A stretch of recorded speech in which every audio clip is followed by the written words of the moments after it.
Онколог кальян менен электрондук чылымдын зыянын айтып берди.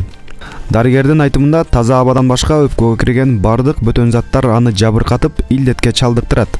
Кальян менен электрондук чылым ден соолукка кадимки тамекиден кем эмес кесепетин тийгизет.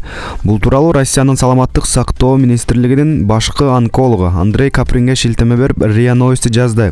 Анын айтымында таза абадан башка өпкөгө кирген бардык бөтөн заттар аны жабыркатып, илдетке чалдыктырат. Кээ бир мамлекеттерде кальян көп чегилгендиктен кургак учук маселеси өтө курч. Анын түтүнү, жылуу шилекей кургак учуктун таякчыларынын көбөйүшүнө эң сонун шарт түзөт. Бир аппараттан чегип жатканда бир адамдан экинчисине кургак учук эч бир тоскоолдуксуз өтүп кетет, деди Каприн. Мындан тышкары адис электрондук чылым дагы өпкө үчүн зыяндуу экенин, анын кесепети бүгүнкү күндө дагы аягына чейин иликтенип бүтө электигин кошумчалады. Адистин пикиринде өпкө рагына түтүндөн тышкары ичимдик жана кыймылдын аздыгы дагы алып келет.